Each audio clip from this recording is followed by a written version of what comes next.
Soy Fernando Díaz Villanueva. Hoy es 11 de septiembre de 2021 y esto es La Contracrónica.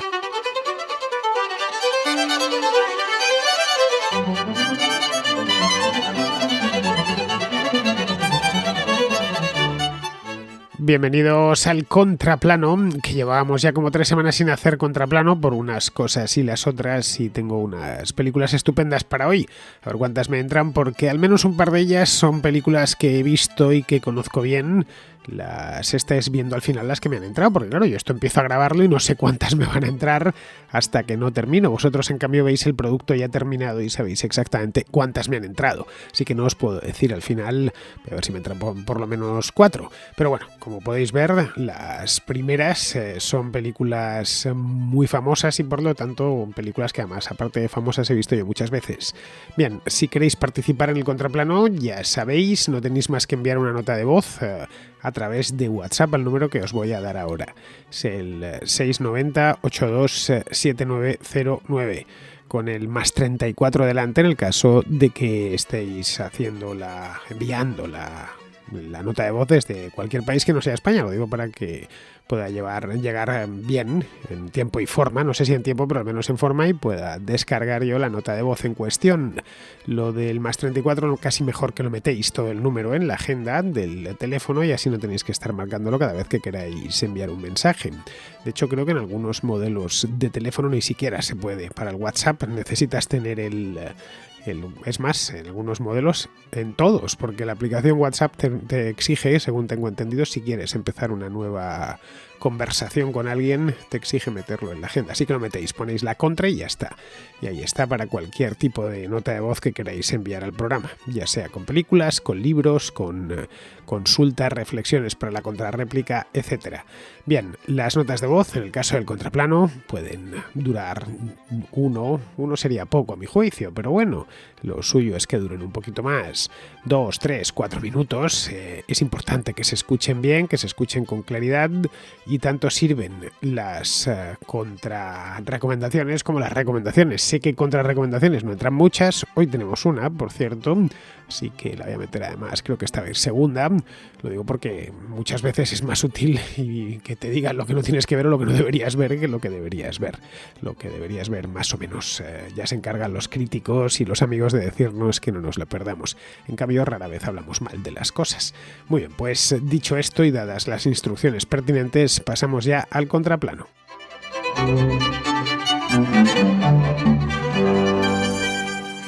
Empezamos con Bernie, que nos trae un peliculón, Bernie, de Clint Eastwood, un western, pero no un western de los antiguos, de estos de los años 60, sino un western ya de los 90, hecho por lo tanto ya en plena etapa de madurez de Eastwood. En esta película en concreto no solo interpreta el papel principal, que por supuesto, sino que además también dirige la película.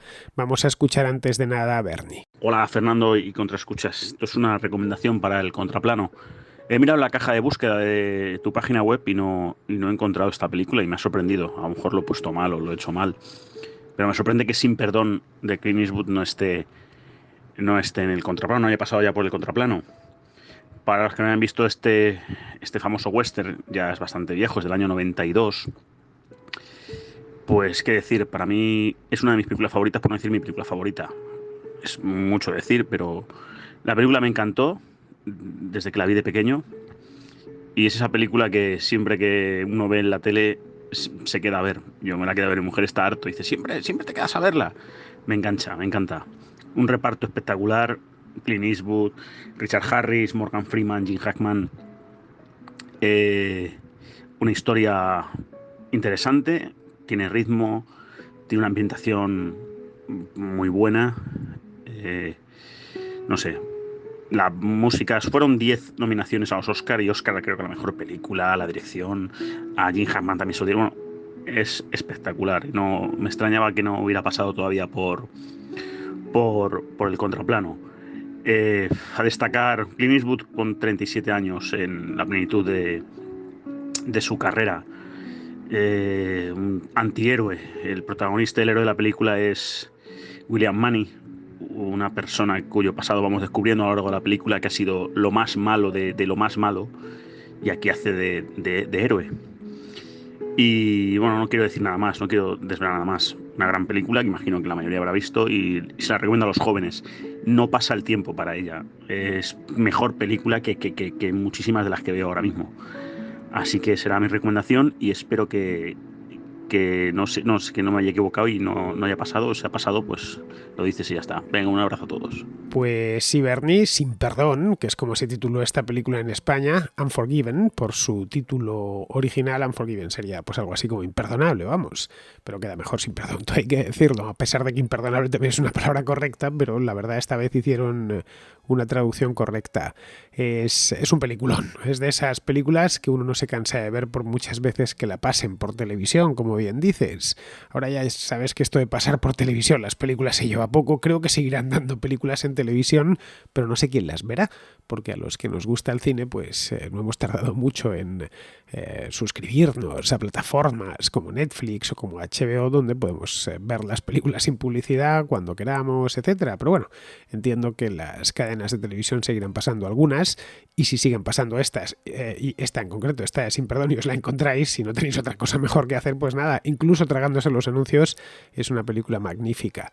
Es una película del año 92, como os decía antes, es de los años 90, no es un western de la época clásica, cuando Eastwood tenía ya más de 60 años, tenía pues en el 92 creo que 62, porque nació, si mal no recuerdo, en 1930.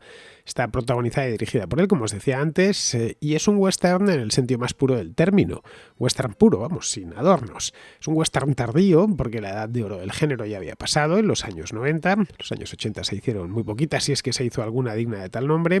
La edad de oro del western es la década de los 60, básicamente.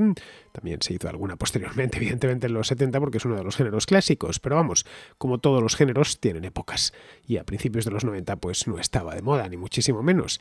Pues bien, entonces, en ese momento, cuando nadie se atrevía en Hollywood a hacer una película del oeste, llegó Eastwood, se ciñó el gorro de vaquero, las botas y el pistolón al cinto. También ya de paso agarró la claqueta de director, porque la película la dirige él, y nadie puso el western de moda durante una temporada. Esta película tuvo muchísimo éxito, se llevó varios Oscars, no recuerdo cuántos, pero unos cuantos, vamos. De hecho, en el 92, 93, esta fue una de las películas que todo el mundo iba a ver, y tiene todos los elementos de este género. Tiene una localidad perdida en el salvaje oeste, un sheriff implacable, por cierto, unos villanos, un granjero que se ve obligado a hacer justicia, que es el propio Eastwood, y bastante acción. Eso sí, no es una película del oeste al uso, y quizá por eso gustó tanto. Que reúna ciertos elementos necesarios en estas películas, como os he dicho antes, no significa que incida en los clichés más habituales, ni muchísimo menos. Si lo que busquéis es una película del oeste al estilo de las de John Wayne de los años 60, Sin Perdón no es vuestra película. Una película desenfadada, de pura aventura, con un guión más o menos plano. No, en absoluto. No lo es. Sin Perdón no es así. Sin Perdón trata de desmontar, de hecho, y creo que además Eastwood se puso a fondo con este tema, trata de desmontar la visión maniquea del salvaje oeste. Que se grabó a fuego en las películas clásicas del género de las décadas de los 50 y 60. Aquí tenemos al bueno, que es un granjero, como os he dicho, Will Manning, que no es un santo precisamente, es un tipo que ha vivido al límite durante prácticamente toda su vida. Eastwood se interpreta a sí mismo, vamos, tiene 60 años o 62 años y es eso, ya es un granjero que está un poco de vuelta de todo, un tipo que ha sido un asesino, un pistolero, un tipo que ha estado perseguido por la justicia, que es bien conocido en esa parte del oeste. Luego los protagonistas no tratan de vengar a un inocente, ni muchísimo menos. Actúan para cobrar una recompensa que ofrece un grupo de prostitutas de un salón de la localidad. ¿Por qué? Pues porque a una de ellas, de las prostitutas, unos vaqueros le han desfigurado la cara con un cuchillo. No os doy la razón, bueno, os la doy, porque la razón es bastante graciosa. Al parecer la prostituta se ríe del tamaño del pene de uno de ellos. Vamos, que lo tenía pequeño, el otro se enfada y le marca la cara con un cuchillo. Bien, el sheriff de la localidad es un antiguo pistolero completamente despiadado, cuya idea de la justicia es esencialmente cortar por lo sano sin mostrar la más mínima clemencia. A partir de aquí ya os podéis imaginar el resto. Bueno, os doy el de actor que lo interpreta, que es Gene Hackman, que para el papel es prácticamente perfecto. El protagonista principal, que es Eastwood, trata al principio de resistirse a sus impulsos violentos. Él ya está retirado de la vida salvaje, él regenta su granja, pero el asesinato de un amigo le lleva de cabeza a convertirse en una máquina de matar. Más se ve a lo largo de la película. Bueno, más o menos lo que el personaje, lo que Will Manny había sido hasta que se reformó y se metió a granjero ya al final de su vida. Vamos, en Sin Perdón, por entrar un poco más a fondo en lo que se debate en esta película, digo, es una película profunda, aunque lo veamos desde el punto de vista exclusivamente casi de cine de evasión, de acción, tiroteos, etcétera, que por supuesto también hay de eso. En Sin Perdón no hay una moralidad universal a la que todos tienen como tal, en absoluto. Es una película de lobos. Cada personaje actúa de acuerdo a sus intereses que tiene en ese momento. Se ajusten o no se ajusten estos intereses a preceptos morales, nada más. Manny, por ejemplo, venga a la prostituta que se llama Delilah y a su amigo Ned, pero aunque eso sea noble, evidentemente, venga a un amigo, por supuesto, al personaje de Manny le persigue su pasado violento, que por lo visto, bueno, no se muestra, pero uno se lo puede imaginar, debió ser de la piel del diablo, que decimos en España. Manny, ya digo, no es John Wayne, ni muchísimo menos, no es un sheriff virtuoso, es básicamente, no sé cómo decirlo, es un antihéroe que trata de librarse de sus propios fantasmas, que deben de ser muchos. Esos mismos fantasmas se presentan cada vez que liquida a alguien. Ojo, y liquida bastante, ¿eh? En Sin Perdón, el personaje de Eastwood se carga unos cuantos a lo largo de la película. Y aquí aparece lo que yo creo que es el punto principal de esta película y lo que provoca que te deje tan buen sabor de boca y quieras volver a verla. Es decir, lo que hace que la película no sea un producto exclusivamente de evasión, que es, ojo, si se hubiera planteado Eastwood hacer un producto de pura evasión, no hubiera pasado nada, hubiera hecho una gran película, pero no, quiere ir un poquitín más a fondo, y es gracias a esto que digo, es decir, al punto principal. Ese punto es la cuestión del asesinato. Y se plantea una pregunta. Bueno, de hecho, mientras estás viendo la película te la planteas. ¿Cuándo es legítimo matar a otra persona? Tan simple como eso. Se enfrentan en la película tres visiones opuestas. Por un lado, la primera es la de los villanos y la del propio Manny, antes de transformarse en una persona pacífica. Es decir, matar es legítimo siempre que uno lo considere oportuno porque la otra persona es un obstáculo para algo. Esa sería la visión del psicópata, nada más, del asesino nato. Yo estoy aquí, tengo mi pistola y cualquiera que se cruce por mi camino que obstaculice mis planes, tengo derecho, o siento que tengo derecho a liquidarle, a quitarle en medio. Esa sería la primera. La otra visión sería que matar es legítimo cuando hay una causa elevada que lo justifique. Por ejemplo, para hacer justicia. Hay que matar a los que matan, por ejemplo, o a quienes han vulnerado la ley. Bueno, esa es la visión del justiciero. Bien, por supuesto no está permitido matar y no es bueno y no es moralmente es inaceptable, salvo en las ocasiones en las que se tenga que hacer justicia y por lo tanto no solo es aceptable sino además recomendable. Bien, esta sería la segunda opción, la segunda visión, mejor dicho, que se ve muy bien en esta película. Luego, es decir, uno no debe de temer por su vida mientras respete las leyes. La idea, muy por cierto, westerniana, muy de las películas del oeste. Luego, por último, y esto es en lo que se debate el propio Manny, el protagonista, no está bien matar nunca. Sería la visión que tenemos hoy prácticamente todo el mundo. Nunca y bajo ninguna circunstancia. Salvo, no sé, en un caso extremo, ¿no? En el que peligre la propia vida y ya está, nada más. Esta, ya digo, es la visión sobre este tema que prácticamente todos tenemos en nuestros días, sobre el asesinato. Pero claro, en el antiguo era una aproximación al problema un tanto revolucionaria. La idea de decir, no, que no puedes, que no es moralmente aceptable ningún tipo de asesinato, salvo la defensa de la vida propia, nada más, y bajo unas circunstancias muy bien tasadas. Bueno, esto, evidentemente, cuando digo que es la visión que prácticamente todos en nuestros días tenemos, estoy hablando de países en los que no existe la pena de muerte, obviamente, ni hay planes ni intenciones de instaurarla. en los países en los que es legal la pena de muerte, como es el caso de Estados Unidos, por ejemplo, no en todo el país, pero sí en algunos estados, pues este es un debate sería entre la segunda y la tercera opción. La primera, evidentemente, es indebatible, el hecho de eso es la gente, la visión del psicópata. No, esa es la que los podemos ver a lo largo de esta película y en sí los podemos ver en nuestro mundo actual. Qué sé yo, un yihadista loco que agarra un camión y atropella a la gente en un paseo marítimo, que pone una bomba, o ahora, precisamente hoy, que se celebra el 20º aniversario de los atentados de las Torres Gemelas, en caso de los terroristas de aquel día, ¿no? Que derribaron unas torres, matando a miles de personas. En este caso estaríamos en la primera, pero eso, por supuesto, para nadie es moralmente aceptable, quizá, salvo quizá para ellos.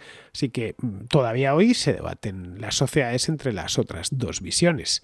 Así que, como veis, sin perdón, que aparentemente, cuando la ves de entrada, incluso ves el cartel de la película. Bueno, el cartel, ahora ya no sé el cartel, se estrenó hace casi 30 años, pero si vemos la cubierta del DVD o del Blu-ray, pensamos que es una película del oeste sin más complicaciones, y más si vemos a Clint Eastwood en la cubierta, con la fotografía y tal, con su gorro de vaquero.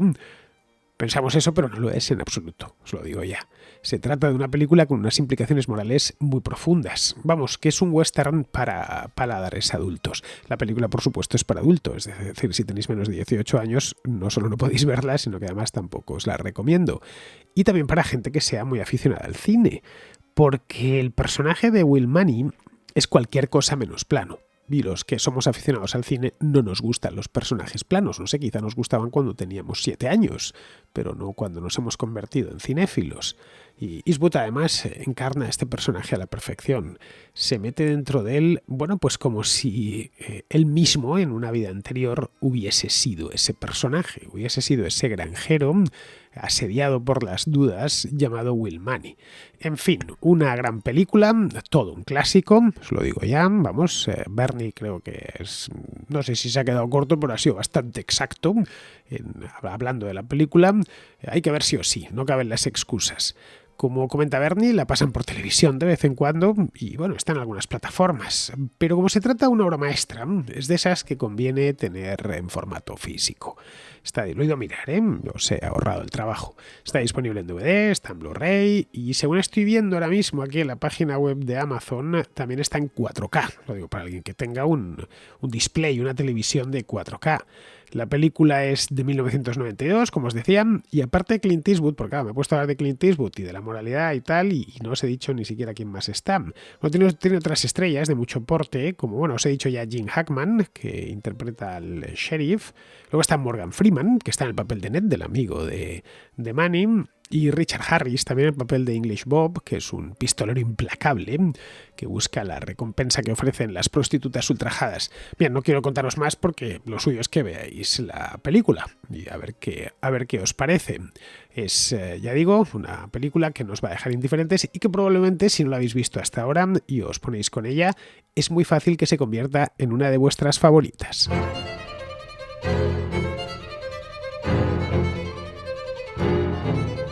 Seguimos con Fernando, que nos trae una serie, pero como os decía al principio del programa, no para que la veamos, sino para que la evitemos a toda costa.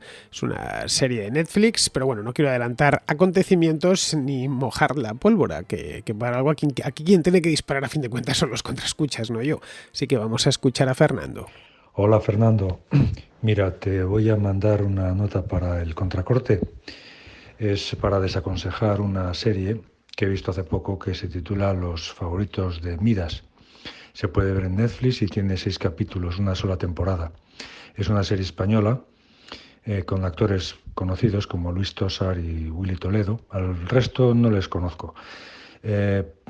Me parece una mala serie porque creo que no tiene ninguna calidad. En principio, a pesar de que tiene buenos actores, creo que no es tampoco por su culpa. Yo creo que es un guión flojo, no transmite ambiente, sino simplemente pues cada uno habla cuando le toca, pero no me transmiten a mí por lo menos nada interesante.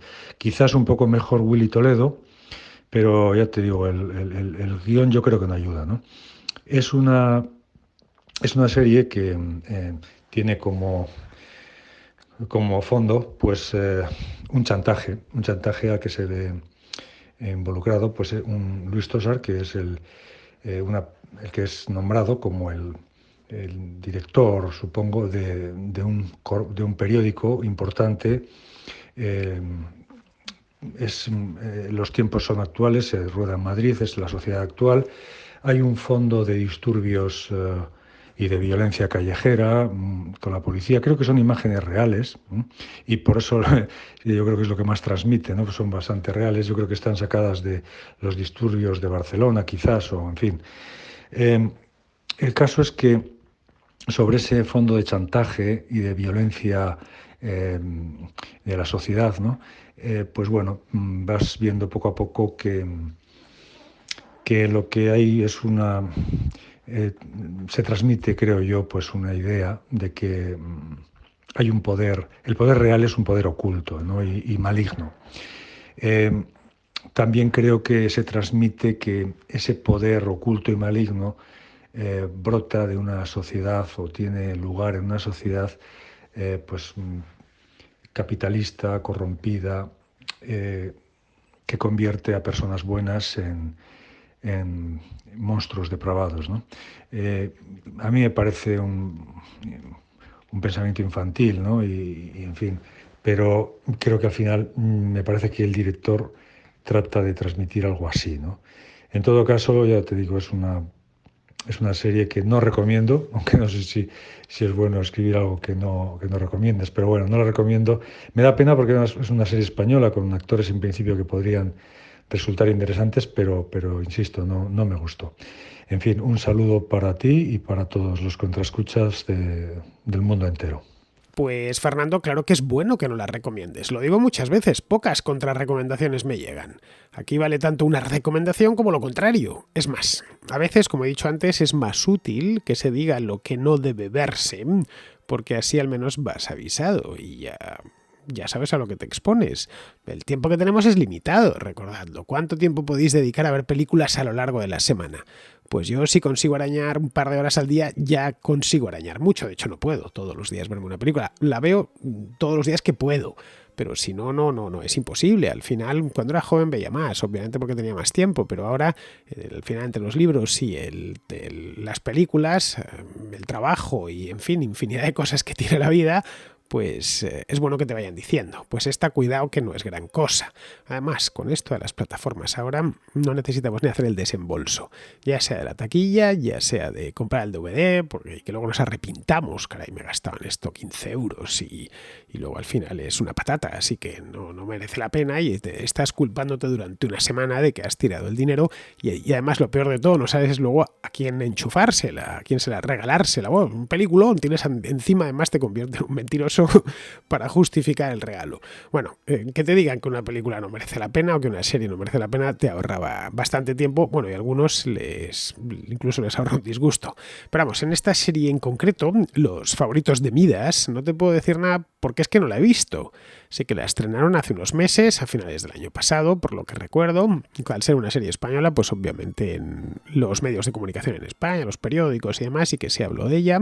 Básicamente los periódicos, evidentemente Telecinco, Antena 3 no hablan de las series de Netflix, pero sí la prensa, sobre todo la prensa especializada y los críticos de cine y de series de televisión. Pero vamos, no te puedo decir más. Las series de cualquier manera ya sabes que son como los pimientos de Padrón, que unas pican y otras no. Se hacen muchísimas, son pocas las que pican, ¿eh? Se hacen muchísimas y no todas pueden ser buenas, es imposible. De hecho, lo normal es que sea buena una minoría exigua de series, igual que con las películas o con los libros o con las sinfonías. El resto, por necesidad, tienen que ser series del montón. A ver, para que haya buen cine, y quien dice cine, pues dice cualquier otra cosa, tiene que hacerse mucho cine. Pasa lo mismo con las series, para que aparezcan milagros, como Los Soprano, como esta que vimos hace un mes, esta de Boardwalk Empire. Pues es necesario que antes se haga o que durante se esté haciendo mucho material de derribo. Pasa con todos los productos, ¿eh? A fin de cuentas, una serie no deja de ser un producto cultural, como queramos verlo, pero es un producto de consumo. Para que se fabriquen Rolls Royce, estos automóviles de lujo británicos tan famosos y deseados, hay que hacer muchos coches normalitos. Y para que, no sé, salga una joya como la novena de Beethoven, pues tuvieron que componerse miles de sinfonías durante 200 años. Pero bueno, ahí van los datos principales de la serie, lo digo por si estáis interesados. Esta que nos trae Fernando tiene solo 6 capítulos, lo iba a mirar, es decir, es una miniserie propiamente, no es una serie. Si fuera una serie tendría 13. Yo lo único que he visto de Los favoritos de Midas es el tráiler que dieron antes de su estreno en Netflix. Me lo he vuelto a ver ahora a raíz de mientras estaba preparando el programa, porque lo había visto, pero caray, hace, no sé, 8 o 9 meses. Y si os soy sincero, no tenía mala pinta, no os voy a engañar. También es verdad que muchas veces el tráiler no hace justicia a la película y otras veces no le hace justicia por lo bueno o por lo malo. A veces el tráiler es muy malo y luego la película es buenísima. Pues en este caso no he visto la serie, pero vamos, que el tráiler está bien. Pero vamos, no la vi. Hay muchas cosas que ver y esta no la vi. Os la dejo aquí por si os interesa. Dadle una oportunidad, eso sí, aunque solo sea el primer capítulo o los primeros 20 minutos del primer capítulo. Yo la verdad es que estoy por verlo, para confirmar lo que nos ha contado Fernando. Bien, continuamos con Javier, que nos trae una película maxi premiada. Os voy a dar pistas. Una película maxi premiada, pistas para los que no hayáis mirado la descripción del programa, claro está. Pero una película maxi premiada de los años 80, con temática musical, con Wolfgang Amadeus Mozart como protagonista. En fin, yo creo que con lo que os he dicho, no hace falta que diga mucho más. O tenéis 16 años y estáis empezando a vivir ahora, o si no ya sabréis a qué película me refiero. Amadeus fue una película dirigida por Milos Forman. Cuenta con un reparto que, salvo 2 o 3 excepciones, no son actores que se dejen ver por la pantalla grande muy a menudo. Aún así se considera una de las mejores películas de la historia del cine. Si hay alguno que todavía no la haya visto, algún despistado, quiero dar 5 razones para que lo haga. La primera, la película es de 1984. Pero no ha envejecido. Me pregunto a veces si con los medios de hoy día se podrían introducir algunas mejoras y no se me ocurre nada. Si alguien discrepa, que lo diga. 2. Está muy bien ambientada en una Viena del siglo XVIII, con sus palacios, cortesanos, obispos, músicos, pelucas, la atmósfera de las calles y las óperas.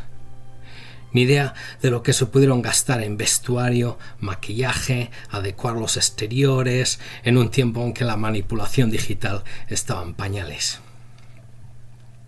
3.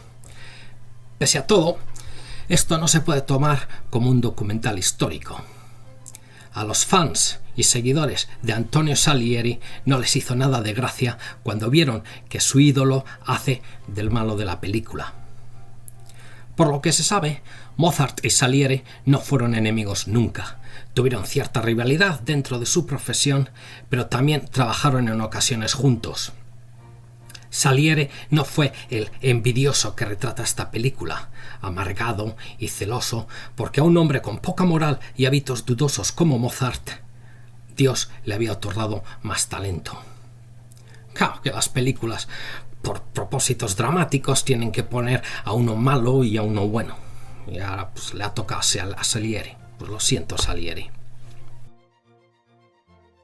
La versión doblada se deja ver muy bien. No pierde nada. Ya sé, aquí la vieja disputa de que si las versiones dobladas o no dobladas, que son mejores, cuáles son peores. Yo me sitúo en que, si es posible, hay que ver las películas en su versión original. Sobre todo si algunas son como las de los hermanos Coen. Las películas de los hermanos Coen tendrían que ser prohibidas doblarlas para nada. Les quitas la mitad de la gracia. Bueno, no es el caso de esta película. Y la última razón es la banda sonora de la película, que es la propia música de Mozart y algo de Salieri también. Esto ya es motivo suficiente para sentarse a verla. La película es larga, pero a mí no se me hace larga para nada. Y es mejor, y lo recomiendo, la versión del director, con 20 minutos extra y escenas que vienen muy bien al cuento. Eso es todo por hoy. Saludos desde Escocia, Fernando, y a todos los contracroniquenses. Hasta pronto. Esta película la he visto muchas veces, Javier, y porque la música clásica me gusta, y bueno, y porque además esta película la estrenaron siendo yo niño, me llevó mi padre a verla al cine y me quedé prendado de ella, de la película en sí. Claro, yo me hice aficionado a la música clásica a través de mi padre, obviamente, porque tenía mucha música en casa, pues a esa edad, no sé, los 10 años, una cosa así, que es cuando estrenaron esta película. Estaba yo emocionado con las cintas de cassette, me lo escuchaba todo lo que podía. Mi sueño era húmedo, era ser músico. Evidentemente no tenía talento y por lo tanto nunca he podido llegar a serlo. Pero bueno, la película está muy bien, es una especie de biografía de Mozart, pero no una biografía 100% exacta. No lo toméis, si veis la película, como esto fue la vida de Mozart, porque es que no fue la vida de Mozart la película Amadeus. Está basada en una obra de teatro muy famosa de los años 70 titulada Amadeus y escrita por Peter Shaffer. En esta obra lo que hizo Shaffer fue adaptarla a su obra de teatro para un guión cinematográfico. Lo hizo a petición de Saul Zaentz, del productor, y de un director muy famoso en aquel entonces, un director checo llamado Milos Forman. Y nada, se produjo la película con un gran presupuesto para la época. Es por lo tanto, y esto es importante remarcarlo, una obra de ficción basada en la vida de Mozart. Comparecen personajes reales, prácticamente todos son personajes reales, como el propio Mozart, lógicamente, su mujer, Constanze Weber, el emperador José II de Austria, Antonio Salieri, compositor italiano del siglo XVIII, muy popular en aquella época, que ejerce de villano. Así que no hay que tomárselo al pie de la letra, lo que vemos en Amadeus. Ni Mozart era un genio tan excéntrico y alcohólico como lo pintan, ni se reía de esa manera. Bueno, de hecho no sabemos cómo se reía Mozart porque tampoco sabemos cómo se reía Salieri. No sabemos ni el tono de su voz porque no se habían inventado las grabaciones todavía fonográficas, así que no tenemos ni idea. Es más, el carácter de Mozart nos ha llegado cosas, pero no reconstruirlo con ese nivel de precisión sería realmente complicado, así que hay que empezar a inventar, y esa es la razón por la que Shaffer pues creó una historia de ficción, y en ningún momento Shaffer dijo que estuviese escribiendo la biografía de Mozart. Si queréis biografías de Mozart, hay algunas buenas en el mercado de estudiosos que mediante documentación, es decir, haciendo trabajo propio, historiadores, pues la han hecho, pero esto no es una biografía, ya digo, porque a mucha gente piensa, o sea, que Mozart se reía así, era un genio excéntrico, alcohólico, en cierto modo un poco tonto, porque es la imagen que te da. Bueno, tonta su mujer no era tan idiota. Constanze Weber, al contrario, gracias a ella es a quien debemos a su segundo marido, un diplomático danés. Por eso la K, que era la inicial del nombre del danés, es lo que lleva el catálogo de obras de Mozart. Salieri tampoco era un malvado, ni mucho menos. Pero claro, como bien dice Javier, no se trata de un documental, ni siquiera de un biopic. Forman no quiere contar la vida de Mozart, sino una historia basada en la vida de Mozart, una historia de ficción, más concretamente de una etapa muy concreta de su vida, que fueron, aunque se va un poquito atrás a su infancia en Salzburgo y tal, el resto es esencialmente sus años de Viena, es decir, los últimos 10 años de su vida. Para hacerlo, lo que hace es que emplea las obras más famosas de Mozart como jalones. El rapto en el Serrallo, las bodas de Fígaro, Don Giovanni y la flauta mágica. Luego ya con el Requiem, como el KV 626, su última obra, como punto final y recurso dramático en la última media hora de la película. Está muy bien ambientada, eso es cierto. La rodaron no en Viena, sino en el casco histórico de Praga, que es una ciudad que se parece mucho a la Viena del siglo XVIII, mucho más que la Viena actual.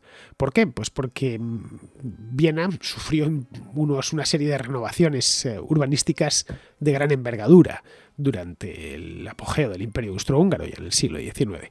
Vamos, que si revivimos a Mozart, ojalá fuese posible, y le soltásemos por la Viena actual, no conocería absolutamente nada, pero probablemente tampoco por la Viena de finales del siglo XIX.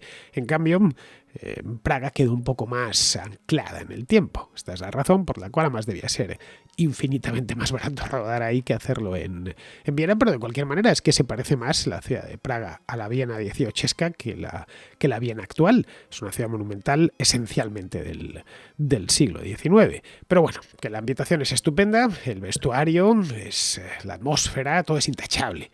Forman te mete de lleno en el ambientillo musical de la Viena de finales del 18, que era una ciudad a la que acudían en tropel músicos de toda Europa, especialmente italianos, claro está, buscando pero no solo italianos, también llegaban alemanes, franceses, de todas partes. Lo único que, claro, los músicos franceses tenían predilección por irse a París a servir al rey de Francia, pero bueno, que era una de las capitales y siguió siéndolo durante mucho tiempo de la música. Así que tenían mucho trabajo para ellos. A los emperadores de Austria, bueno, en el año 1780 todavía eran emperadores del Sacro Imperio. También para los nobles austriacos, que les gustaba mucho la música. En Amadeus, por ejemplo, se ve a los músicos que rodeaban al emperador en la década de 1780. A José II, el emperador ilustrado, el Carlos III de los austriacos, que eran todos italianos los que se ven en Amadeus. Uno de esos músicos era Wolfgang Amadeus Mozart, un joven de Salzburgo, con mucho talento, a quien su padre, también músico, Leopoldo Mozart, había entrenado a fondo desde su más tierna infancia. El padre, por cierto, también aparece en la película. Es algo así como la voz de la autoridad y la sensatez que Mozart desoye continuamente y se labra la ruina. Luego, a cambio, evidentemente, pues consigue la inmortalidad. El personaje de Mozart está interpretado por un actor estadounidense llamado Tom Hulce, que tocó el cielo con Amadeus, este hombre, y cuya carrera cinematográfica pues ya a partir de ahí no levantó cabeza. Se vio condenado después de eso, y esta película sí hubo un montón de Oscars, creo que 8, pues se vio condenado a papeles secundarios y a producciones menores. Quien se hizo mayor fortuna con Amadeus fue Salieri, es decir, el que interpretó a Salieri, F. Murray Abraham, que es el coprotagonista, porque creo que tiene tanto metraje. Tendría que calcularlo con un cronómetro, pero creo que tiene tanto metraje Salieri como el propio Mozart. A Abraham, de hecho, le empezaron a salir trabajos después de hacer Amadeus. Unos años después lo pudimos ver en El nombre de la rosa, con Sean Connery interpretando al inquisidor Bernardo Gui, es decir, al malo, porque Murray Abraham, para qué negarlo, tiene cara de malo. Convertir a un villano, a un inquisidor, en un malo, es relativamente fácil, es un villano natural, pero caray, hacer de Antonio Salieri un villano tiene mucho mérito. Esto hay que reconocérselo a Schaffer y a Foreman. Salieri fue un gran músico, fue discípulo de Gluck, de Christoph Willibald Gluck, que además tuvo una carrera brillantísima a finales del siglo XVIII, principios del XIX. Tenía casi la misma edad que Mozart, creo que 4 o 5 años más. En Amadeus, sin embargo, se le presenta como un músico mucho más mayor y más experimentado y bastante más retorcido. Era Salieri un músico muy versátil y un trabajador infatigable, dejó una obra muy extensa. Su obra además se escuchaba en toda Europa. Componía óperas en italiano, pero también en alemán. Lo mismo que Mozart. El rapto del Serrallo está en alemán, pero las bodas de Fígaro se hizo en italiano. Ahí no pasaba nada. Se hacían en ambas cosas. Lo único que, eso sí, el italiano tenía como cierta prevalencia. En el siglo XVIII el italiano se consideraba en toda Europa como la lengua de la cultura. Cualquiera que se considerase culto tenía que aprender y a hablar y a escribir en italiano.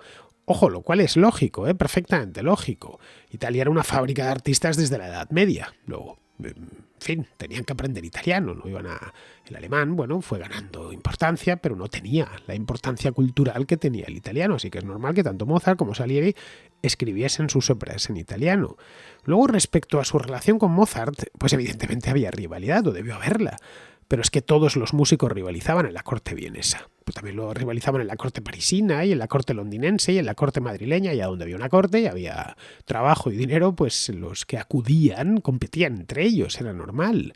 Competían por conseguir encargos, ya fuese del Palacio Real o ya de los muchísimos aristócratas que vivían en la ciudad.